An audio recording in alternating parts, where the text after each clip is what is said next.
सब good afternoon doctor सब। I hope सब अच्छे हो गए। आज का जो सेशन है हम लोग यहाँ पर आपका जो नेक्स्ट क्वेश्चंस है वो हम करने वाले हैं। हमने ऑलरेडी 50 क्वेश्चंस प्रैक्टिस किए थे। नेक्स्ट 40 क्वेश्चन जो है हम आज से करने वाले हैं, है ना। एंड ये एक अपडेट आप लोगों को दे रही हूँ कि अब से डेली जो है आप लोगों का वेडनेसडे टू फ्राइडे ये 3 दिन क्लासेस चलेगी। प्रीमियर भी हो सकती है यानी रिकॉर्डिंग मिल सकती है, या लाइव भी चल सकती है। प्रीमियरिंग जब भी होगी तो 9 PM होगी, और अगर लाइव चलेगी तो 4 PM होगी। ये दो टाइम आपके यूट्यूब पे जो क्लासेस है वो चलेगी। आप लोगों का जो भी सेशन होगा प्रीमियरिंग में, प्रीमियरिंग होगी यानी कहने का मतलब अगर मैं रिकॉर्डेड वीडियो कर रही हूँ बाहर ठीक नहीं होती तो मैं पहले ही रजिस्ट्रेशन करके उसको ऐड कर देती हूँ। और अगर लाइव लूंगी तो वो 4 PM आसपास लूंगी डेली। हमारी क्रैश कोर्स की जो क्लास है और जो फुल कोर्स की जो पेड बैच है वो तो शाम 6 बजे के बाद ही चलती है, तो वो उसी टाइम से चलेगी। ये हम 4 PM करेंगे, जिसमें क्वेश्चंस प्रैक्टिस या किसी दिन वन टॉपिक लेके आएंगे जो आपके इंपॉर्टेंट एग्जाम्स के अकॉर्डिंग है। तो ये 3 दिन वेडनेसडे टू फ्राइडे ये काम हम करेंगे। एंड यस ऑलरेडी आप लोग जान रहे हो और कोर्स कोर्स में इनरोल्ड ही हो, जो enroll होना चाहते हो इनरोल कर सकते हो। ये कोर्स आपके लिए बहुत इंपॉर्टेंट है। इसमें हम बिल्कुल पहले PYQ कर रहे हैं, क्योंकि आप प्रीवियस ईयर क्वेश्चन से अनुमान लगा सकते हो, अंदाजा लगा सकते हो कि आगे के क्वेश्चंस के लेवल क्या हो सकते हैं, कौन सी टॉपिक आपके लिए इंपॉर्टेंट है, हमको इस क्रैश कोर्स में क्या पढ़ना चाहिए क्या नहीं पढ़ना चाहिए, किस पे ज्यादा फोकस है। तो उस अकॉर्डिंगली हम यहाँ भी काम कर रहे हैं। और फिर इसके बाद अब हम दो 1 वीक और के चलेंगे यूनिट ईयर वाइज। फिर हम ये करेंगे और यहाँ आपको ऑलरेडी मॉक दिए जा रहे हैं ताकि भी रेगुलर करें। और इस संडे अगेन अपकमिंग कल सैटरडे सैटरडे संडे क्लासेस नहीं होते हैं, तो हम संडे आपको फिर से फ्री मॉक में पेपर 1 और पेपर 2 का मौका दिया जाएगा। दोनों में फ्री आपका 9 बजे से लाइव हो जाएगा, जो कि आपका ट्यूसडे ट्यूसडे तक 9 बजे तक लाइव रहेगा। तो एवरीवन शुड अटेम्प्ट अटेम्प्ट करोगे तो आपको ही फायदा है, आपको ही प्रॉफिट दिखेगी। तो be ready for your attempt. And ये आपका विजय बैच जिसमें हम लोग JKPSC का डिस्कशन करें एक्टिव। अगर जो लोग इनरोल करना चाहते हो यूपीपीजी यूपीटीजी किसी भी चीज के लिए आपकी सिलेबस अगर थोड़ी भी मिल रही है तो you can go with this, क्योंकि नेट के कंटेंट और अदर अदर के कोई भी सेट कंटेंट सब इसमें इंक्लूडेड है। आपको बहुत बेनिफिट करने वाला है। तो चलो फिर हम सेशन को यहीं पे करते हैं। मिल सेशन को शुरू करते हैं, एंड नहीं करते, सेशन को यहीं पे शुरू करते हैं हम लोग। हमारा क्वेश्चन नंबर 51 से, जिसको मैं वन से काउंट किया था, टोटल 40 क्वेश्चन प्रैक्टिस करेंगे। तो शुरू करते हैं। पहला क्वेश्चन,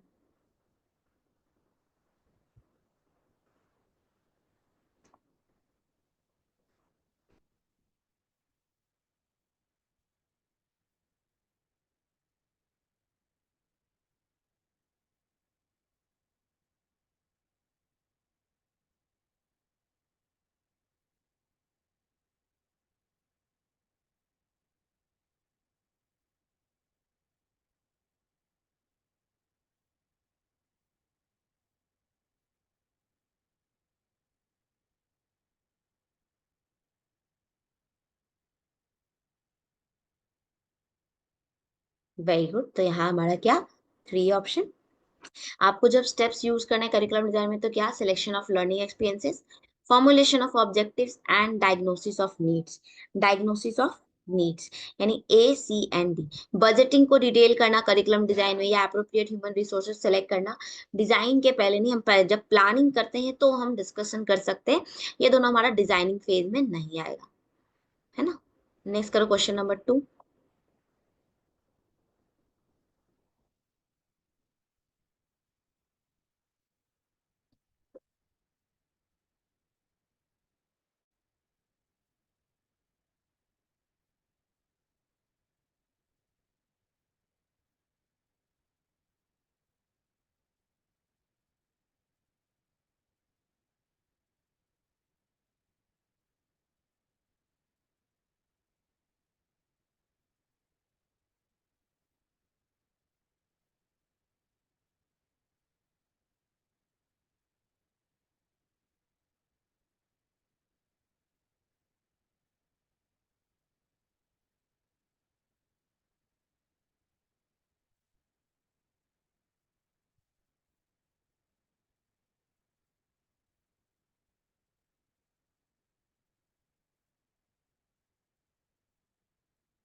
वेरी गुड। तो यहाँ क्या पूछा, करेक्ट पेयर खोजना है। रेशनलिस्ट कौन होंगे, जो आइडिया फैक्टर इंफॉर्मेशन की बात करेंगे।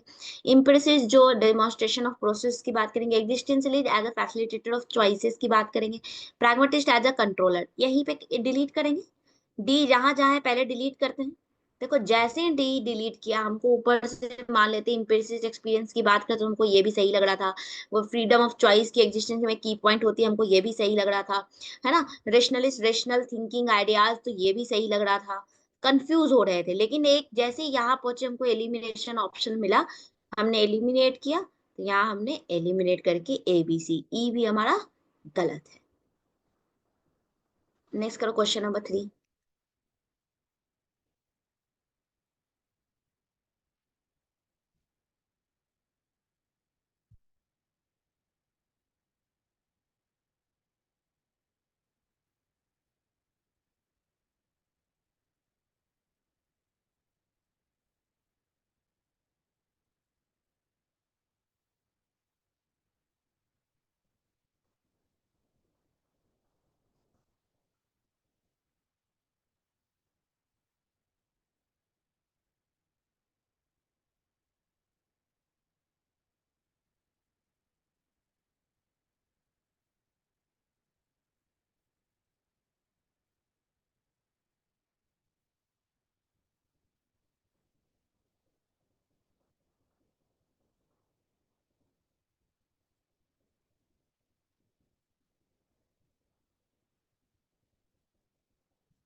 Very good. तो यहाँ हमारा क्या, बी सी और डी। अब आते हैं समझते हैं। करा if a research compute 10 T test, कितने, 10 टी टेस्ट को कंप्यूट करा है फॉर कंपेयरिंग 5 मींस, कितने पे, 0.05 सिग्निफिकेंस पे, कितने पे, 0.05 सिग्निफिकेंस पे 10 टी टेस्ट के, 10 टी टेस्ट के वैल्यू को वो 5 मीन है उसके बेसिस पे कंपेयर कर रहा है। कहता है overall type 2 rate for the experimental will increase. हम लोग जानते हैं ना, अल्फा जब 0.05 से बढ़ता है कहा जाता है 0.01, रिग्रेस हो जाता है। ये टर्म यहाँ यूज करते हैं और एग्जाम में आता है, रिग्रेस हो जाता है। तो मेरा यहाँ कौन सा एरर बढ़ता है, टाइप 2 बढ़ता है, और घटता कौन सा है, टाइप 1। और यही इधर से इधर जाते हैं तो उल्टा होता है, बढ़ता कौन सा है, टाइप 1, और घटता कौन सा है, टाइप 2। रिग्रेस होता है। तो अभी के लिए मुझे जो ये ऑप्शन कह रहा है टाइप 2 एरर इंक्रीज हो जाएगा, वो रॉन्ग लग रहा है, क्योंकि यहाँ टाइप 2 क्या हुआ है, डिक्रीज हुआ है। तो मैंने ए को एलिमिनेट किया अभी के लिए, तो ए इज एलिमिनेटेड। फिर कह रहा है प्रोबेबिलिटी 0.50 यानी 0.50 प्रोबेबिलिटी है to reject at least one null hypothesis when it is true. कम से कम एक नल हाइपोथेसिस जो है वो हम रिजेक्ट करेंगे, क्योंकि 10 टी टेस्ट को कंपेयर कर रहा है 5 मीन का यूज करके। तो उस पे कह रहा है, यानी कि वो 50% की बात कर रहा है कि 50-50 चांसेस है। कोई भी चीज का चांसेस, जब हम प्रोबेबिलिटी की बात करते हैं तो हमारा 100% चांसेस होता है कि 100% या तो हमारा हेड आएगा, कुछ भी आ सकता है। यहाँ 5 मीन को लिया तो उसके अकॉर्डिंग ये काउंट करके बोल रहा है कि कम से कम एक नल हाइपोथेसिस जो है वो रिजेक्ट होगा वेर इट इज ट्रू। यानी ये बात कर रहा है टाइप 1 की, राइट रिजेक्ट की। और देखो यहाँ 0.05 पे होता क्या है, टाइप 1 ही है। तो अभी के लिए मेरा ये सही है। कहता है there will be an unacceptable high error rate for the total experiment. बिल्कुल ये भी ठीक है। कहता है ओवरऑल टाइप 1 जो है इंक्रीज होगा, अभी जस्ट तो बात किया, तीनों टाइप 1 को ही लेके फोकस कर रहा है। यहाँ दोनों के लिए इक्वल है, ये गलत है। तो बी, सी और डी। यहाँ भी देखो प्रोबेबिलिटी, ये क्या बताता है, एटलीस्ट वन नाइन, यानी concept of family wise error rate, यानी number of statistical test increase करेंगे तो रिजेक्ट करने का जो लाइक्लीहुड है, यानी जो टाइप वन एरर है, वो भी इंक्रीज होगा। इसलिए यहाँ प्रोबेबिलिटी और टाइप वन एरर इस सिनारियो में बिल्कुल सही है, तो इसीलिए यहाँ वो बता रहा है। यहाँ पर वो क्या इंफॉर्म कर रहा है कि ये भी आपका सही है, यानी हमारा जो बी सी डी स्टेटमेंट था, तीनों का रीजन मैंने बताया। सिर्फ हमने कुछ नहीं किया, मैंने कोई दिमाग नहीं लगाया, वो 10 टी टेस्ट को कैसे टेस्ट किया, क्या किया, मैंने कोई दिमाग नहीं लगा। मैंने सिंपल एक बेसिक सा दिमाग लगाया कि हमने इतना कंसेप्ट पढ़ा है कि जब 0.05 से 0.01 की ओर जाते हैं तो टाइप टू मेरा जो है वो बढ़ जाता है, और हम इधर से इधर इसीलिए आते हैं ताकि मेरा टाइप वन क्या हो जाए, घट जाए। और इधर से इधर इसलिए जाते हैं ताकि मेरा, अगर हमको टाइप टू को घटाना है तो वो घट जाए इस केस में, और टाइप वन क्या हो जाए, बढ़ जाए, जब इधर से इधर आ रहे हैं, यानी 0.1 से 5 आ रहे हैं। यहाँ वही सिग्निफिकेंस लिया है, यानी जहां जहां राइट रिजेक्ट की बात करेगा वो सही है। ये सही है, टाइप टू एरर को बढ़ने के लिए बोल रहा है, सही है नहीं, हमने अभी जस्ट देखा घटता है, ए को एलिमिनेट किया। फिर ये ई भी एलिमिनेट हो गया, ए के बाद ई और ई दोनों में एलिमिनेट किया, तब भी मेरा आंसर आ जाएगा, अगर हम कंसेप्ट में अभी भी फीके हैं या कमजोर हैं तो भी।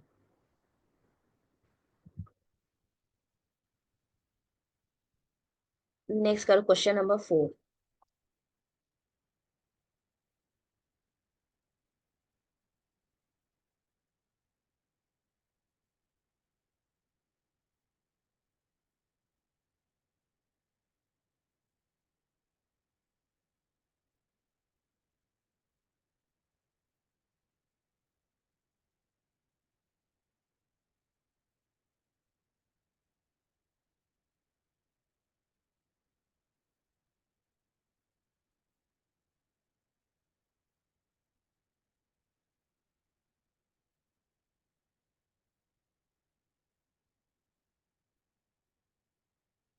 क्वालिटेटिव रिसर्च का यानी गुणात्मक शोध की विशेषताएं क्या है? Researcher dependent, tools dependent, context specific generalization, minimal citation literature, या context free generalization. Very good, बहुत बढ़िया। तो बिल्कुल यहाँ देखो, ये तो सबसे पहले जाएगा, क्योंकि क्वालिटेटिव में कॉन्टेक्स्ट की बात करते हैं, और कंटेक्स्ट फ्री जनरलाइजेशन हम क्वांटिटेटिव में बोलते हैं। तो जहां जहां ई था हमने सबसे पहले एलिमिनेट किया। उसके बाद B, tool dependent, mainly tool dependent किस में होता है हमारा, कौन सा टूल यूज करो ताकि हम क्वांटिटेटिवली मेजर कर सके। मेनली टूल डिपेंडेंट क्वांटिटेटिव होता है, यहाँ हम कोई टूल नहीं भी लेंगे, सिंपल इंटरव्यू ये सब भी करेंगे, या फिर विदाउट टूल भी हम कर सकते हैं। हमारे लिए मेनली टूल इंपॉर्टेंट होता है, क्योंकि वहां पर हम उन वेरिएबल्स को, कंस्ट्रक्ट वेरिएबल्स को हमको मेजर करना है, तो हम ऑपरेशनली डिफाइन करके किस तरीके से उनको मेजरमेंट टूल यूज करे करते हैं, इस वजह से।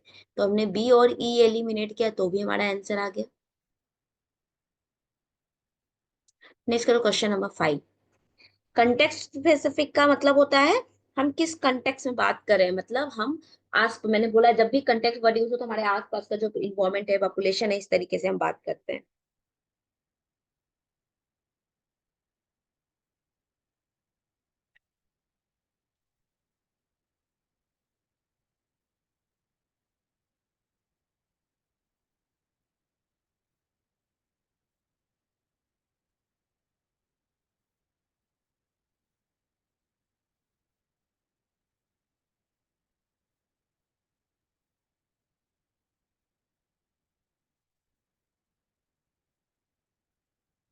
एक्शन रिसर्च के अलग फीचर क्या है?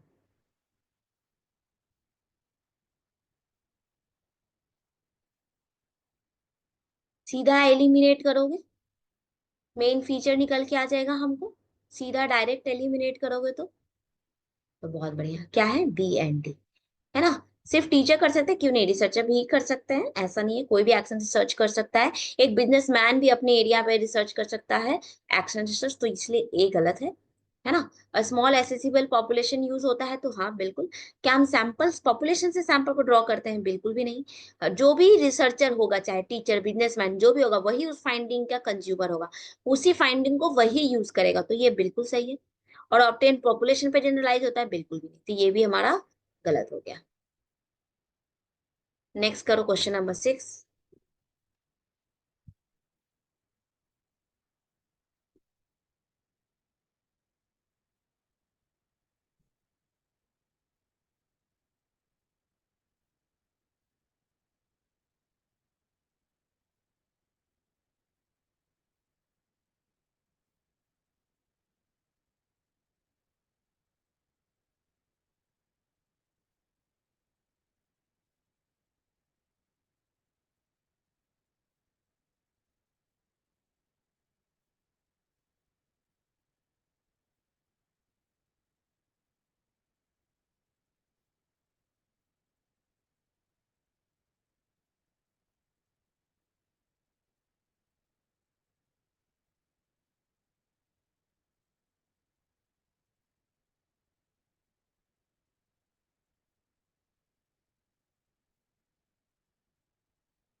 Very good. तो यहाँ क्या, पीसीसी है ना, मेजर्स की कंडीशन में क्या था हमारा, पीसीसी। उन्होंने कहा किसी भी इंस्ट्रक्शन ऑब्जेक्टिव को करने के लिए हम पहले लिखते हैं लर्नर क्या करेगा, किस कंडीशन में करेगा, और उस कैसे एक्सेप्ट करोगे कि वो जो किया है वो कंडीशन, वो क्राइटेरिया में फिक्स बैठ रहा है। यानी पीसीसी, पीसीसी।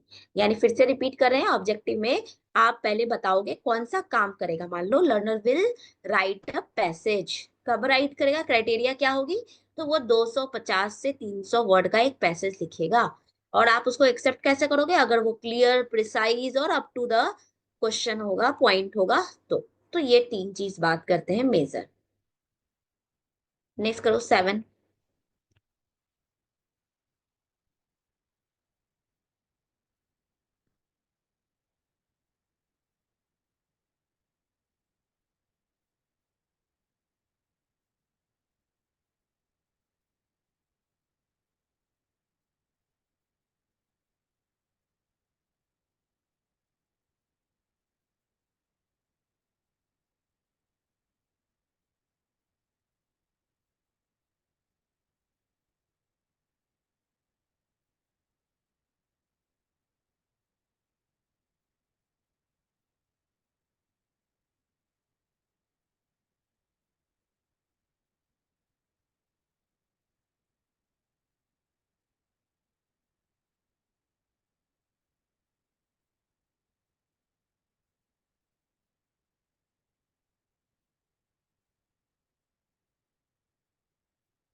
Very good. तो यहाँ क्या, बी एंड डी है ना। क्या पूछा, not the cognitive process dimension नहीं है, किसका, एंडरसन कैथॉल का। यानी ये कौन सा वर्जन पूछ रहा है, रिवाइज्ड वर्जन पूछ रहा है ना। रिवाइज्ड वर्जन पूछ रहा है, तो हमारा ये बी एंड डी। क्योंकि हमारा क्या होता है, के केस और रुआ एक, रिवाइज वर्जन रुआ एक, तो एस की जगह क्या यूज करते हैं, सी। और सी की जगह हमारा के केस का कॉम्प्रिहेंशन की जगह यू, अंडरस्टैंडिंग।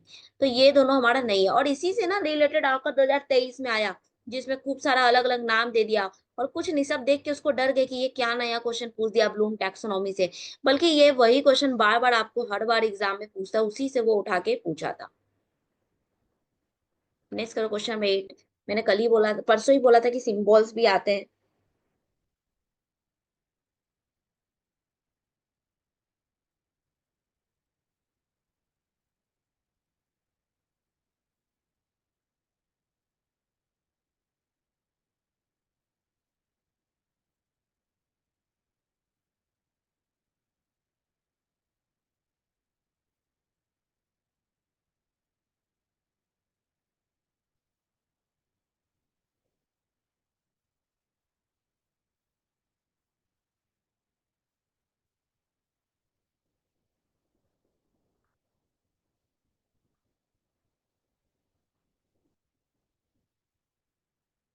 Very good. तो यहाँ हमारा क्या, ए सी एंड डी, ये सिर्फ एट्रीब्यूशन, ये वाला जो है हमारा यहाँ पर क्रिएटिव कॉमन लाइसेंस का नहीं, ये हमारा क्या है, ये सी पब्लिक डोमेन कॉपीराइट है ये।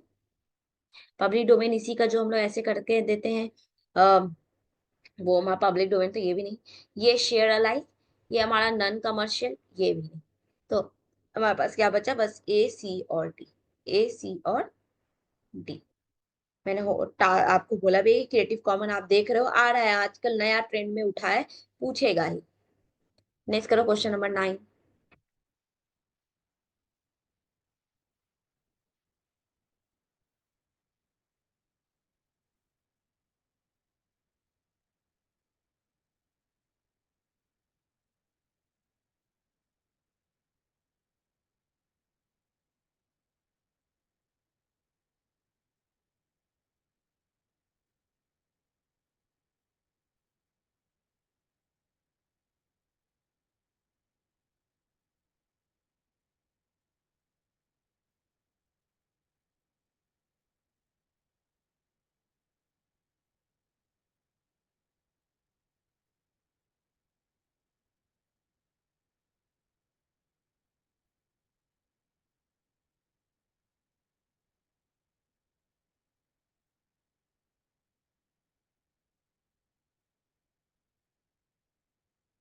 Very good. तो ये क्या, C D and E, modification of behaviour, controlling of teaching and planning of teaching, not considered content for instructional technology, है ना। तो बिहेवियर मॉडिफिकेशन फ्लैंडर इंटरेक्शन से रिलेटेड है।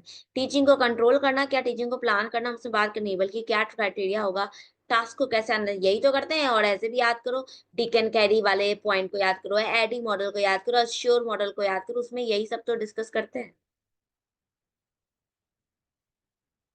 नेक्स्ट करो क्वेश्चन नंबर 10।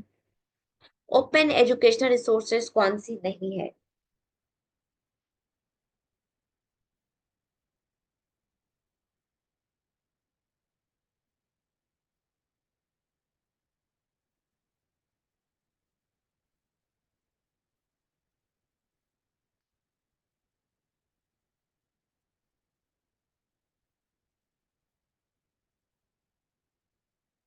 Very good. तो कौन सी नहीं है, बी सी और ई। ओपन एजुकेशनल रिपोजिटरी नहीं है, एनआरईओईआर है, ई ज्ञान कोश, नेशनल डिजिटल लाइब्रेरी और हमारा ज्ञान दर्शन, ये तो रिपोजिटरी ही नहीं है। ओएसिस भी है हमारा, है ना। तो एनआरईओईआर क्या है, ये इनिशिएटिव है इंडियन गवर्नमेंट के द्वारा, जो कि एक रिपोजिटरी है और ओपन है। Oasis openly available sources integrated search, इसका फुल फॉर्म है ओएसिस का। ये भी एक तरीके का ओपनली लाइसेंस्ड है डिजिटल लाइब्रेरी, जिसमें ये सारे ओपन एजुकेशन रिपोजिटरीज हैं ये सारा। लेकिन जो दूसरे नेक्स्ट है ई ज्ञान कोर्स, ये ओपन एजुकेशन रिपोजिटरी नहीं है, एक डिजिटल रिपोजिटरी है, जो कि इग्नू के द्वारा और इग्नू के मटेरियल्स इसमें स्टोर होते हैं वो सब। हाँ, ये ओपनली पब्लिक के लिए एसेसिबल नहीं है। नेशनल डिजिटल लाइब्रेरी, ये भी क्या है, ओपन एजुकेशनल रिसोर्स रिपोजिटरी, लेकिन ये डिजिटल प्लेटफॉर्म है, जिसमें एजुकेशनल रिसोर्स टेक्स्ट बुक्स ये सब इंक्लूडेड होते हैं। और ज्ञान दर्शन भी नहीं, यही तो एक टेलीविजन चैनल है। Next question.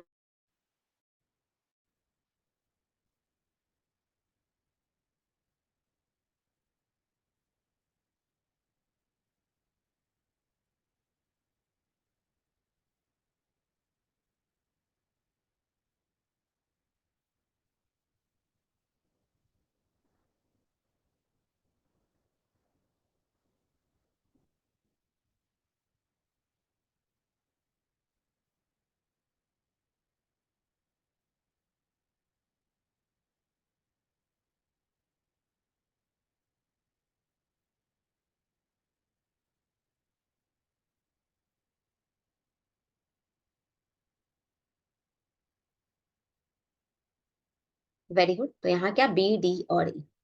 Which of the following within the quality NAAC की हायर एजुकेशन, हमने पूरा 7 पढ़ा है। और हमने क्या पढ़ा था की पॉइंट में, सीटीआर ने आईएएस से गो इन बोला, और मैंने पढ़ाते समय बोला था कि जनरल पूछे तब तो हम अरेंज कर देंगे ऐसे याद रख करके, लेकिन इसके साथ और भी चीजें इंक्लूडेड है, अगर पूरा नाम नहीं ध्यान रखेंगे तो नहीं कर सकते। जैसे यहाँ गड़बड़ाया, हम लोगों को कंफ्यूज किया, सी तो दिया है लेकिन आगे ये जोड़ दिया, ये नहीं था, टी के साथ ये था, तो ये ठीक है। आई तो दिया है, लेकिन आगे ये नहीं था, तो ये गलत हो गया। Student support and practice progression है सबसे आखिरी ये, यानी गो इन बोला, एस वाला ये वाला पॉइंट, और इन वाला ये वाला पॉइंट, है ना। और हमारा ये जो टीचिंग लर्निंग है वो टी वाला पॉइंट, करिकुलर से शुरू तो है लेकिन पूरा ये नहीं है। तो बी डी ई हमारा है क्या क्या, तो देखो curricular aspects, teaching learning and evaluation, research innovation, infrastructure, student support, governance, leadership and management, और institutional values and best practices. तो ये सब याद रखने वाली चीजें आती है, कभी पूरा पूछ देगा इनमें से कौन सा है, चूज द फॉलोइंग, इस तरीके का कोई भी पूछ सकता है, और ये इंपॉर्टेंट क्वेश्चन है। नेक्स्ट करो क्वेश्चन नंबर 12। अभी हमने, अभी हाल फिलहाल में हमने पढ़ा है साइंटिफिक मैनेजमेंट अप्रोच टेलर का, 2024 के दिसंबर में। मैंने इसमें से कई सारे नए नाम ऐड किए हैं, बताओ।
वेरी गुड, तो यहाँ क्या, B and D, F W Taylor and L D Brandeis. Notes निकालो और चेक करो कि क्या इनके नाम हमने पढ़े हैं। 24 दिसंबर का एक्सप्लेनेशन खोजो। तो आपको कोई भी क्वेश्चन आगे आया हो पीछे आया, उसका अपडेटेड डिटेल कंटेंट में ऑलरेडी मिल चुका होगा, क्रैश कोर्स में मिल चुका होगा। इतना भी करके जाओगे तो आपका रिजल्ट कोई नहीं रोक सकता है।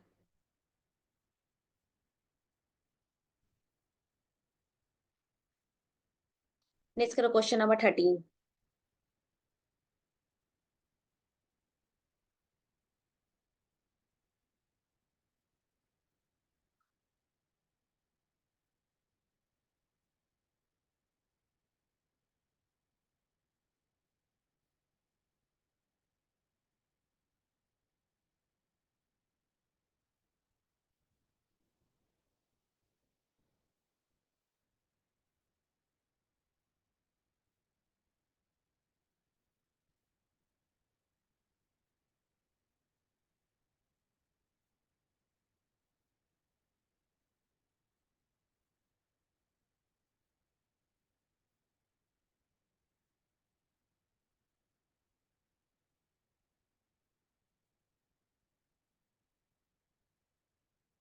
कोड वैल्यू पूछा है, हमने पढ़ा है टोटल 5 कोड वैल्यूज।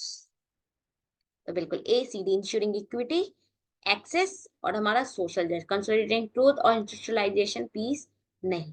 कौन कौन सी कोर वैल्यू है, तो देखो contribution to national development, quest for excellence, use of technology, inculcating a value system and fostering global competencies among student. ये वैल्यूज जो है उन्होंने नैक ने बात की थी। नेक्स्ट करो क्वेश्चन नंबर 14।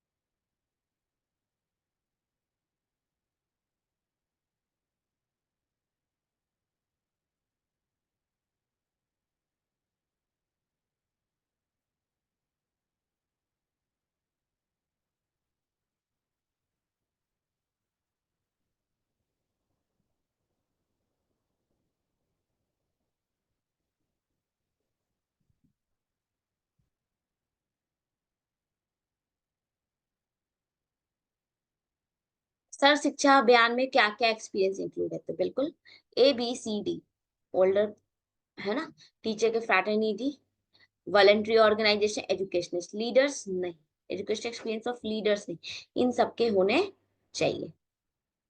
है ना। तो ये एक्सपीरियंस एंड नॉलेज इनका, टीचर फैटर्निटी का, क्योंकि डीप अंडरस्टैंडिंग मिलेगा।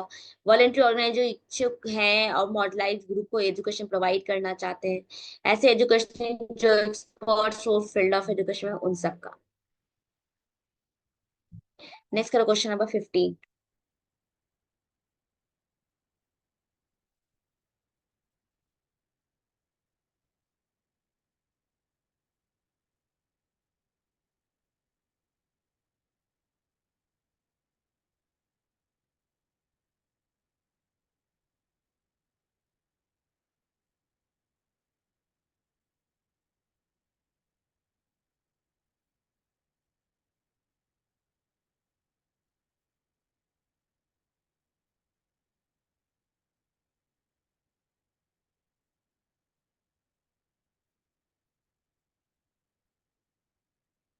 स्टूडेंट विद डिसकैलकुलिया क्या फेस करते हैं? तो बिल्कुल, क्या, नंबर को डील करने में, नंबर को प्लेस करने में, problem related to special concept, problem related to reading numbers, ये क्या है, डिसलेक्सिया है। डिसलेक्सिया है। रिलेटेड टू नंबर ग्राफ्स, ये भी नहीं है हमारा, है ना। हमारा क्या, बी सी और डी।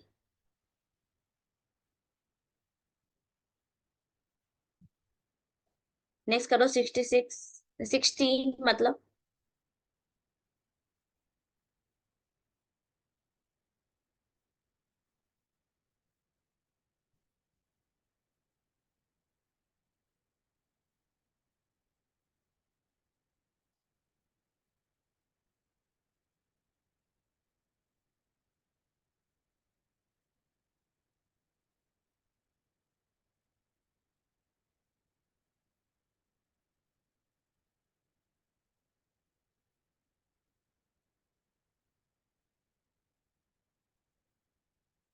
इसको इंग्लिश से नहीं कंफ्यूज हो रहे हो, हिंदी से देखो, हमने पढ़ा है ये भी, फिर भी पढ़ो, अपने आप आंसर आ जाएगा।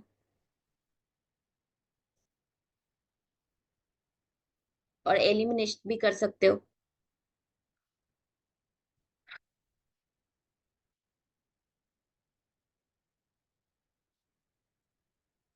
बहुत बढ़िया, बिल्कुल। तो यहाँ क्या, टू ऑप्शन कैसे करा एलिमिनेट, पहले तो इसी से। Reason is a chief source of knowledge, rationalism. Hedonism यहाँ हिंदी में सुखवाद बोल रहे हैं, यानी प्लेजर। तो ये, यानी बी का 4, डी का 2 दो जगह था, तो हमने इसको तो एलिमिनेट कर दिया, पर कंफ्यूजन था। फिर बी के 4 से फाइनल हो गया कि यही होगा। एग्नोटिसिज्म क्या है, अज्ञेयवाद है। यानी यहाँ पर ये कंक्लूड करना मुश्किल हो जाता है, अल्टीमेट रियलिटी एक इम्पॉसिबिलिटी की तरह, यथार्थ का सार जो संभव है या नहीं। और मेलियोरिज्म क्या है, उन्नयनवाद है। ये कहता है गुडनेस और एविल दोनों एग्जिस्ट करता है, पर कौन फाइनल है, मतलब किसी का एक का नहीं निकाल, अंतिम रूप नहीं बताया जा सकता है। नेक्स्ट करो क्वेश्चन नंबर 17।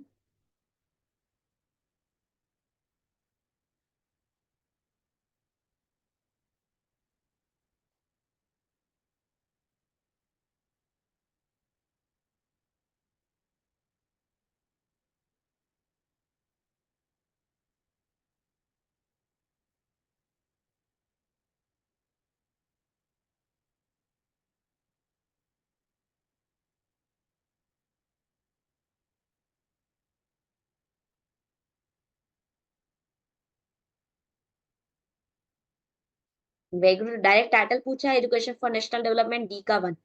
दो में दिखा, हटा दिए। ऊपर में ही दिखे, vision of teacher education India, quality and regulatory perspective, just इसका। तो वो भी मिल गया हमको, है ना। यशपाल कमिटी हमारा, justice Verma commission, learning without burden Yashpal, Mudaliar हमारा सेकेंडरी एजुकेशन, तो डायरेक्ट हमने इसको फाइंड आउट कर लिया। नेक्स्ट करो क्वेश्चन नंबर 18।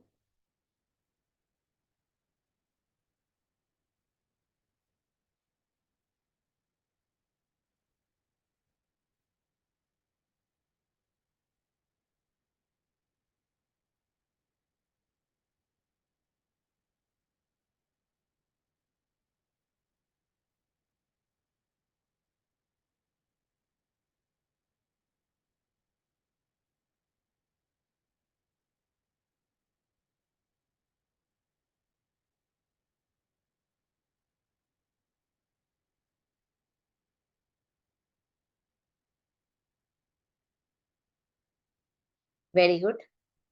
तो यहाँ क्या है हमारा? Fourth option. Rational emotive therapy हमने पढ़ रखा है एल्बर्ट एलिस का। रेशनल थेरापीज वेरी डायरेक्टिव होते हैं, जो काउंसलिंग वाले होते हैं उनका क्या होता है?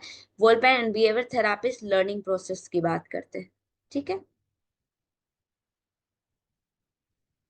तो देखो वोल्पेन कॉल्मबॉल ने जो बिहेवियर काउंसलिंग टेक्निक दी थी उसमें उन्होंने कहा कि जो बिहेवियर किसी का हम सुधारते हैं, ये भी पूछा हुआ है उसमें, हम क्या करते हैं? डिसेंसिटाइजेशन, मतलब पहले उनको कोई चीज से सेंसिटाइज, जो सेंसिटिविटी है वो हटाते हैं, फिर एक्सपोज करवाते हैं उनको, और फिर धीरे धीरे उनके बिहेवियर में बदलाव लाते हैं।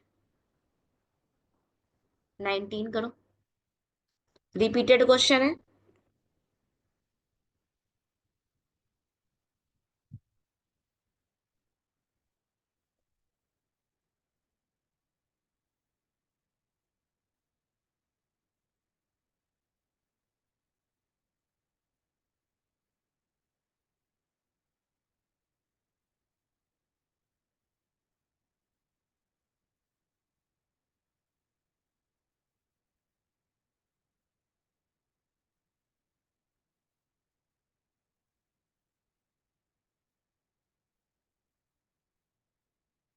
Very good. तो यहाँ क्या है?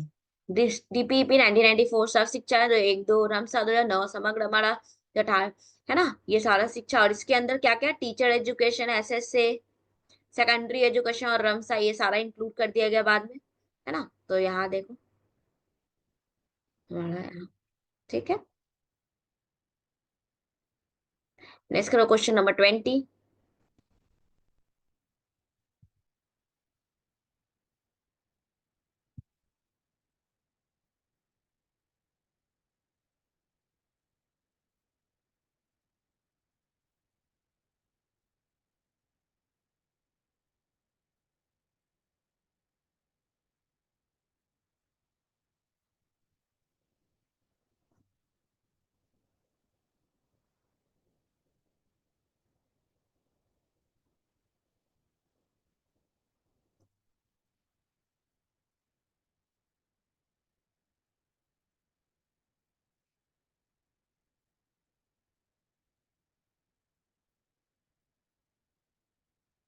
Very good. तो यहाँ क्या है? पेरिनियलिज्म यानी फॉर एवर की बात कर रहा है।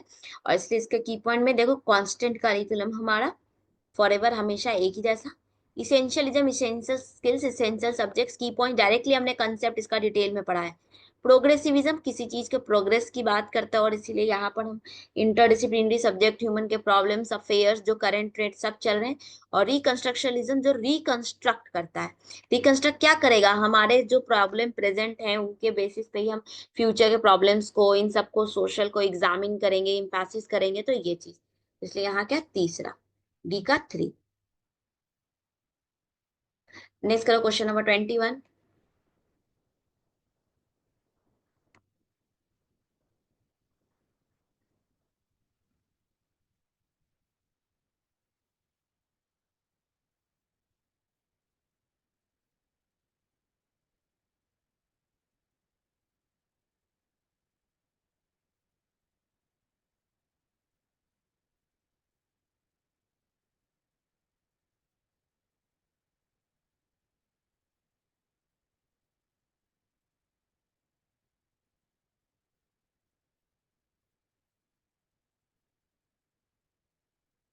Very good. तो यहाँ क्या है ना, मैच्योरेशन की बात करें तो सब्जेक्ट जो है टायर्ड हो जाता है, मतलब मैच्योर हो जाता है। टायर्ड यानी या तो कहो कि वो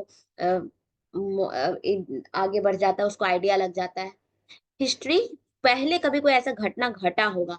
तो जैसे देखो यहाँ लिखा ना इमोशनल, मैंने बोला था कि कोई एक्सपेरिमेंट हो रहा है उस बीच में कुछ हुआ हो, तो इमोशनल टायरेक्ट। टेस्टिंग की बात करेंगे तो ये क्या? Effect of pre test of proficiency in subsequent test. और सिलेक्शन बायास क्या है हमारा?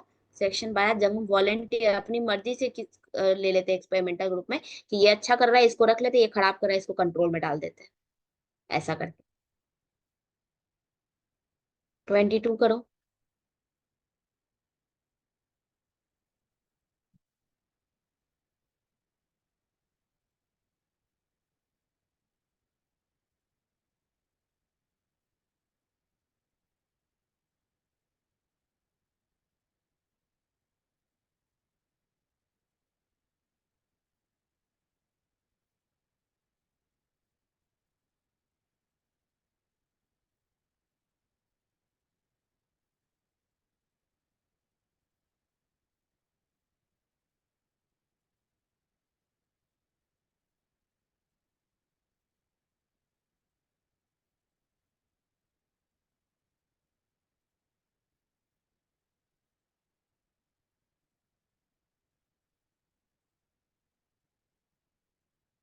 Very good. तो यहाँ क्या, टू ऑप्शन है ना। प्लेसमेंट इंट्री बिहेवियर के लिए यूज करते हैं। तो प्री टेस्ट बिफोर क्लास के पहले जानने के लिए कहाँ आपका लेवल है। फॉर्मेटिव ड्यूरिंग द क्लासरूम चलता है, in between the classroom, diagnostic आपकी वीकनेस को पहचानने के लिए, और summative unit test at the end. या यूनिट टेस्ट अगर बिटवीन ले रहा है तो फॉर्मेटिव भी हो जाता है, तो इस पॉइंट्स पे ध्यान रखना। नेक्स्ट करो 23।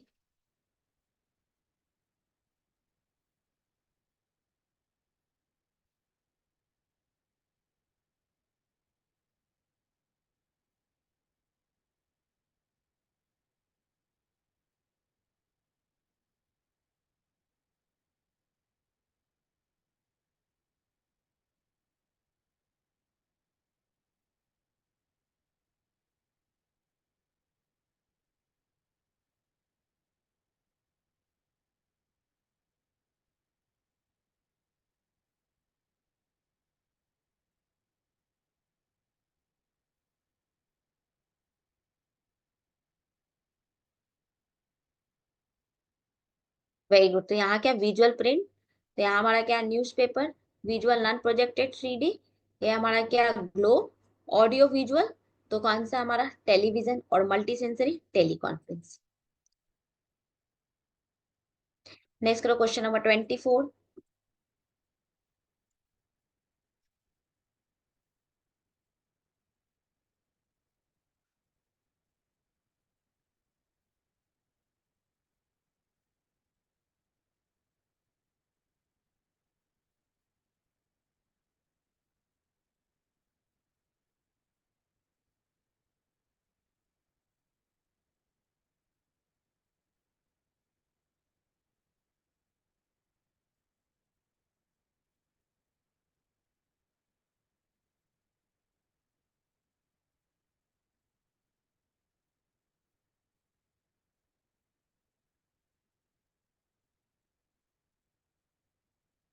Very good. तो यहाँ क्या है, डेवलपर की बात करेंगे तो expressing professional concern for subordinates.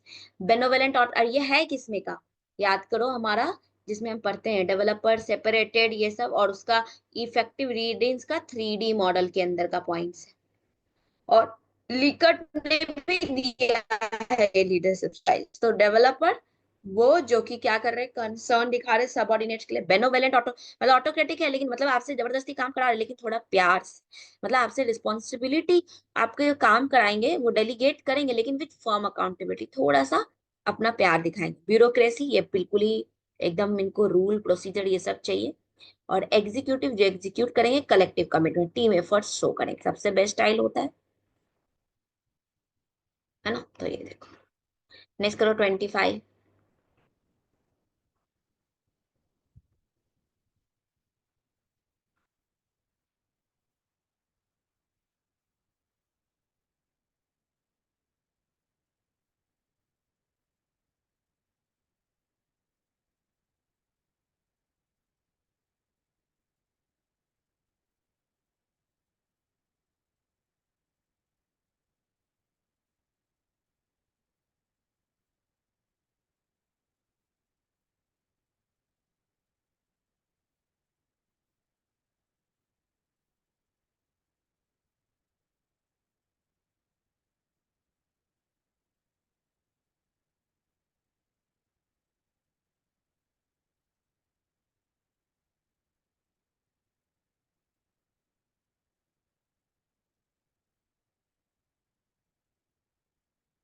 Very good. तो यहाँ क्या, थ्री ऑप्शन, सेंसरी, सेंसरी कौन सी, सेरेब्रल पाल्सी। इंटेलेक्ट की बात करें तो वो कौन है, टैलेंट। डेवलपमेंटल जो बात करें वो कौन सा हमारा, ऑटिज्म। और बाबा पूछा अलग से भी एक क्वेश्चन आया था, डेवलपमेंटल डिसऑर्डर, उसमें ऑप्शंस था तो ऑटिज्म। और लर्निंग से डिसलेक्सिया, लर्निंग से डिसलेक्सिया। सेंसरी को क्यों इन्वॉल्व किया सेरेब्रल पाल्सी में, क्योंकि इससे हमारा जो मूवमेंट वगैरह का जो है ना, टैक्सिक ये सब, तो सेंसस के थ्रू, यानी हमारा वो डिसेबिलिटी इसमें काउंट होता है। नेक्स्ट करो 26, किसका है, कंडेंसर 7 काइंड ऑफ सप्तभिंगी, जो हमने पढ़ा है जैनिज्म के अंदर का, इसी को अरेंज करना है, बताओ।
Very good. तो यहाँ क्या हमारा ABCD, समहाउ SEP।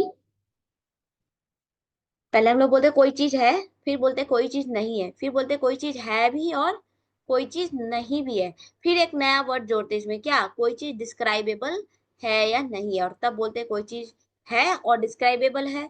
इनडिस्क्राइबेबल है, कोई चीज नहीं है और इनडिस्क्राइबेबल है, यानी इस तरीके से हम लोग टोटल 7 बात करते हैं। यहाँ 5 ही दिया है।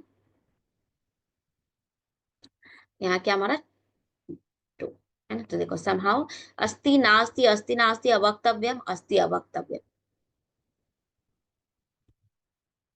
नेक्स्ट करो 27।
Very good. तो यहाँ क्या DACBE, determination of national objective, need assessment according to objective, finalisation of theme and target area.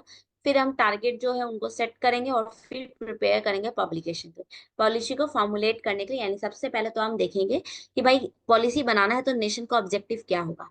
सबसे पहले अकॉर्डिंग टू ऑब्जेक्टिव बनाया कहाँ आपने, जो उसका असेसमेंट करोगे। पहले तो आप ऑब्जेक्टिव बनाओगे, जानोगे, तब तो उसका असेसमेंट करोगे कि इस ऑब्जेक्टिव की नीड क्या है ना। समझे बात को। कई लोग ने ये वाला आंसर दिया है क्योंकि ए से शुरू हुआ है, तो आप बिना ऑब्जेक्टिव को असेस किए हुए उसको डिटरमाइन कैसे करोगे। देखो क्या है, पहले उद्देश्य क्या है उनको निर्धारित करो, कौन से उद्देश्य है। अब उन उद्देश्य के अनुसार, ऑब्जेक्टिव के अनुसार, तो आपके पास ऑब्जेक्टिव होगा तभी तो उनके अकॉर्डिंग आकलन करोगे ना। तो इसीलिए पहले डी फिर ए। नेक्स्ट करो 28। ये SSC BD CRP से क्वेश्चन है।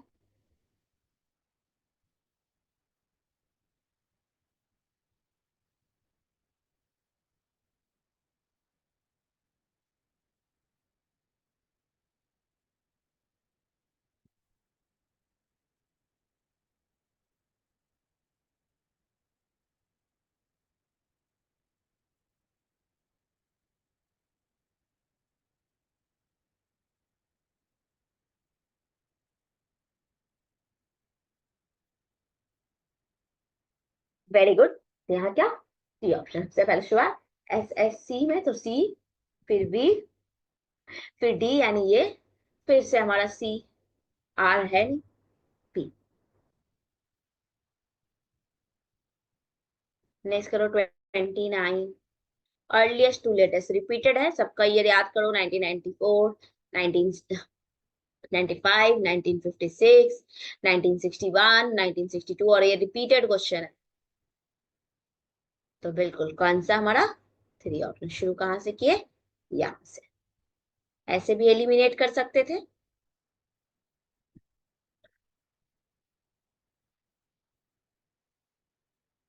नेक्स्ट करो 30। अब ये किसका है, हैरो का है। पी है, हम लोग साइकोमोटर ऑब्जेक्ट में किसका किसका पढ़ते हैं, इम्पान पढ़ते हैं एक तो, डेव का। उसके बाद PSG मकाऊ पढ़ते हैं, सिम्पसन का। इससे भी आ चुका है परसेप्चुअल स्किल, है ना हमारा, कौन कौन सा है इसमें। उसके बाद पढ़ते हैं हम R² BPSN, R² BPSN, तो वो क्या,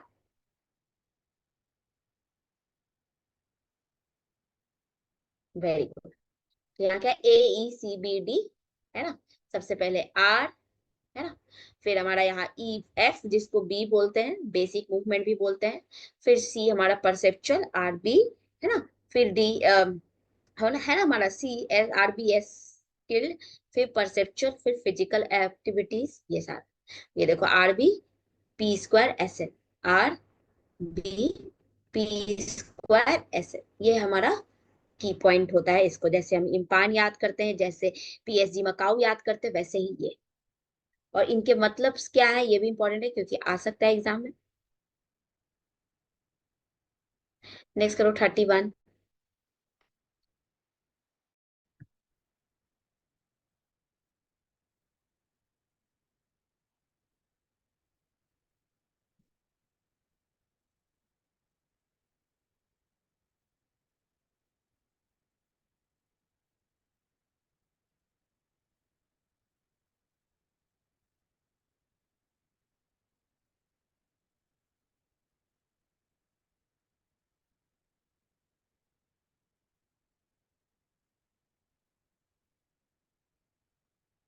वेरी गुड। तो यहाँ क्या है ये?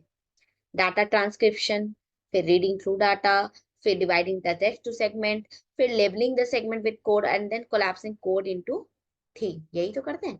मतलब सीधा सा क्या है भाई, सबसे पहले तो आप डाटा ट्रांसक्रिप्शन, मतलब आपने जो इंटरव्यू लिया है उसको आप अपने हिसाब से ट्रांसक्रिप्ट करोगे, अपने हिसाब से उसको लिखोगे।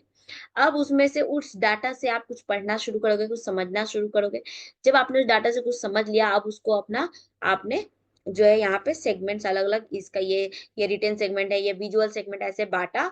अब इनको कोडिंग करो, ओपन एक्सियल सेलेक्टिव, और ये सब कोडिंग तब तक कर रहे हो जब तक कोई क्या ना निकल जाए, थीम कोई थ्योरी, ये सैचुरेशन ना आ जाए। नेक्स्ट करो 32।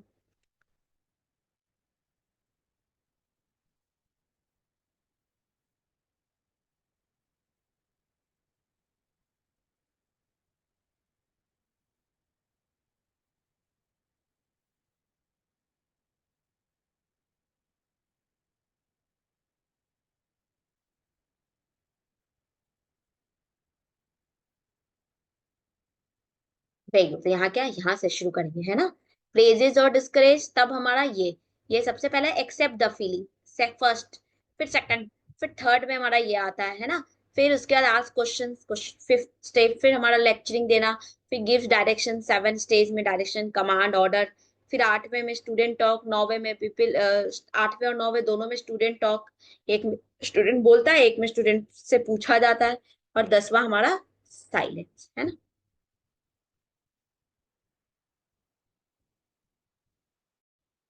नेक्स्ट करो 33। हेनरिक एंड मोलेंडा ने डिजाइन करने के लिए क्या दिया?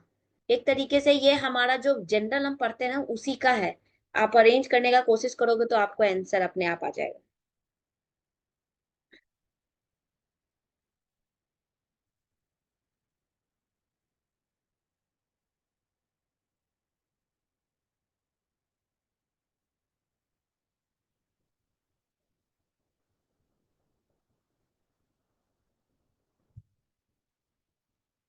Very good. तो यहाँ क्या, DAECV सबसे पहले एश्योर मॉडल की तरह ही है।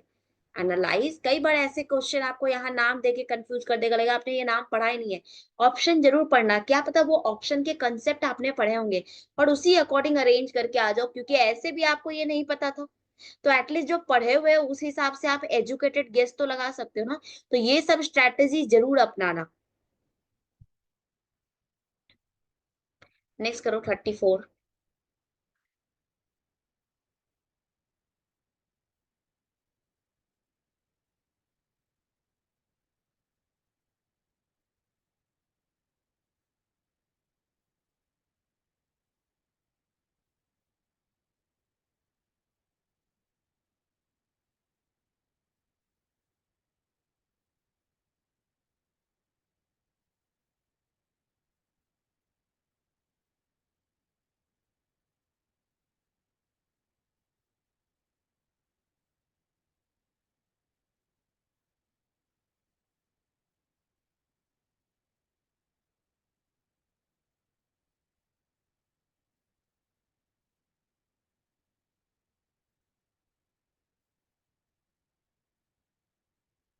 सिक्स सिग्मा में सबसे पहले हम क्या करते हैं, अब यहाँ आप वही DMAIC के अकॉर्डिंग ही चलना, DMADV के अकॉर्डिंग ही चलना, management strategy process through six sigma initiative management.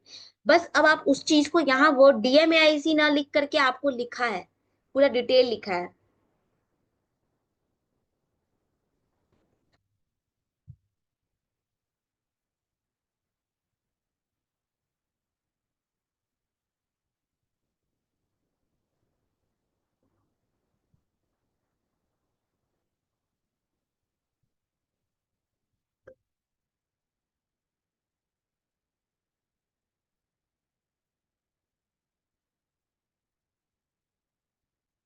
Very good. तो यहाँ हमारा क्या, DBACE है ना।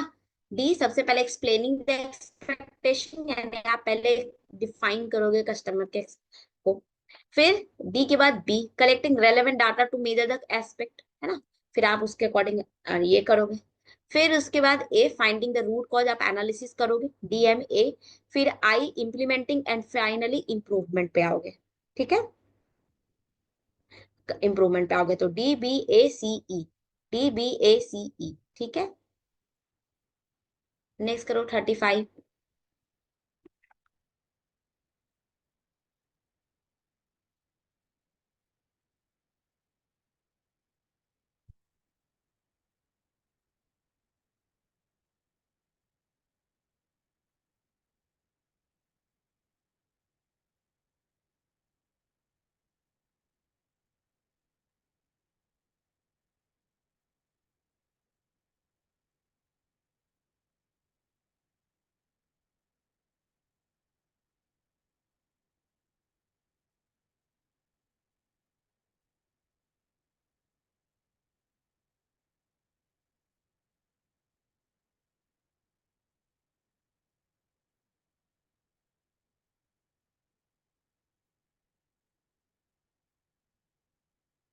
Very good. तो यहाँ क्या, ये ECBD और ए, है ना। सबसे पहले RCI 1990 और NPD 2006, और ये कब, फेब्रवरी। UNCRPD कब, दिसंबर। याद रखना ये सब कुछ। एंटी एक्ट 1999, इसके अंदर सीब्रल पाल्सी, है ना हमारा। ऑटिज्म, कौन कौन सा चार डिसऑर्डर था टोटल, वो चारों नाम याद रखोगे। Comprehensive action plan for brain and youth हमारा 2001, और RPWD एक्ट 2016। नेक्स्ट करो 36।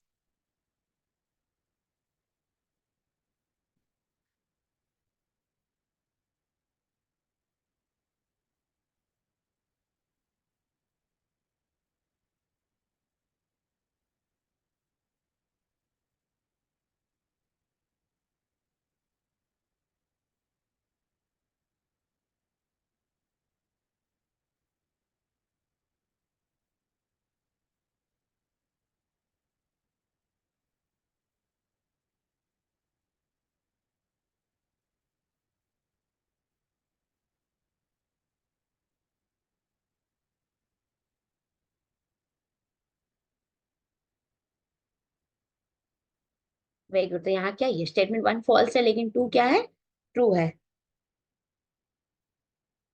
क्या है, ट्रू है। वन कहता है Samkhya theory of causation means a real transformation of the material cause into क्या, मिल्क जो है वो real transformation, ultimate cause of the world, real transform, बल्कि उसी में एग्जिस्टेड था, कुछ नया नहीं बना है ना। तो वो रियल ट्रांसफॉर्मेशन, लिए हमारा ये वन क्या हो गया, फॉल्स। क्योंकि मिल्क से कर्ड आया है, तो कर्ड के, मिल्क के अंदर ही कर्ड छुपा हुआ था, कुछ रियल ट्रांसफॉर्मेशन नहीं हुआ है। फिर second type of ultimate reality admitted by Samkhya, वो क्या है, सेल्फ। ठीक है, existence of the self must be admitted by all, पुरुष और प्रकृति इनकी एग्जिस्टेंस सबको एडमिट होना है, तो बिल्कुल सही है। नेक्स्ट करो 37, repeated question.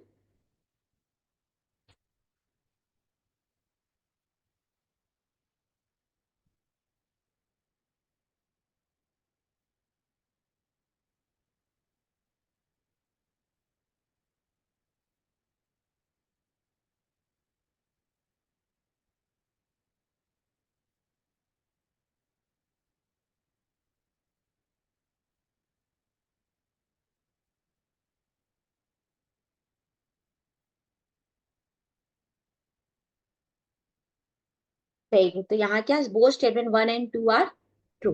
Teacher education continuous process, इसका प्री सर्विस और इन सर्विस इंसेपरेबल है। In service teacher education should take due care of future need of the teachers growth. तो हाँ, बिल्कुल सही।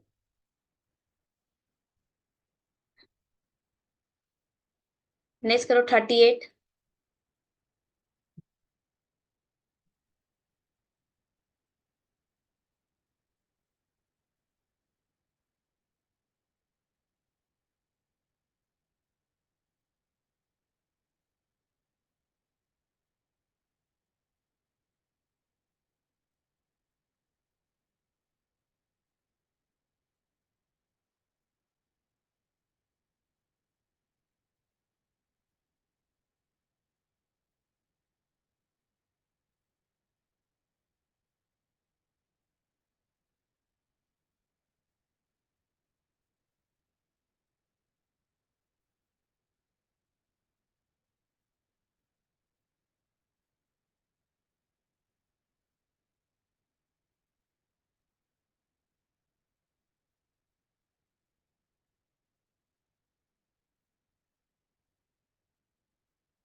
Very good. तो यहाँ क्या दोनों ट्रू है।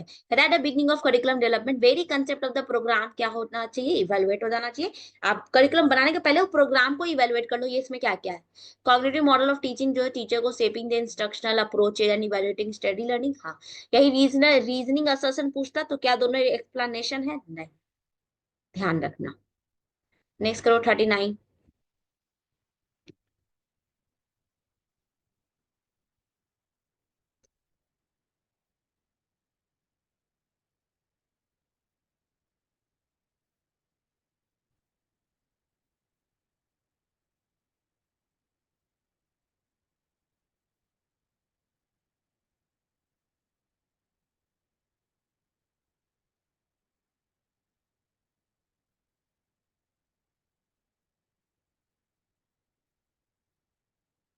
Using feedback mechanism teacher performance essential उनकी इंप्रूवमेंट के लिए। यानी अगर हमको टीचर परफॉर्मेंस को मेजर करना है तो उनके लिए फीडबैक इंपॉर्टेंट है, और स्टूडेंट उस फीडबैक के सबसे अच्छे सोर्स होते हैं टीचर के क्लासरूम में।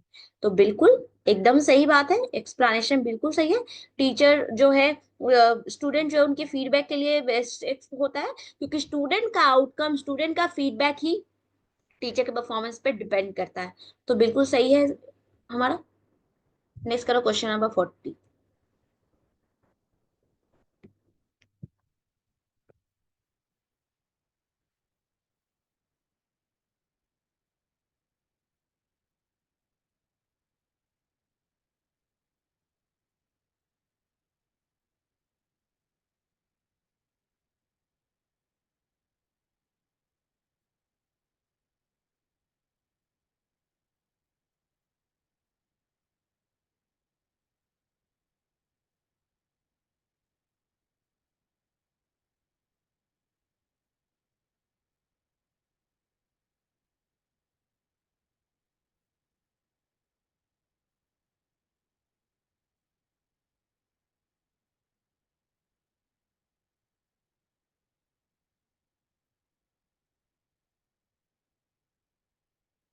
Very good. तो यहाँ क्या both and R are correct and R is not the correct explanation of E.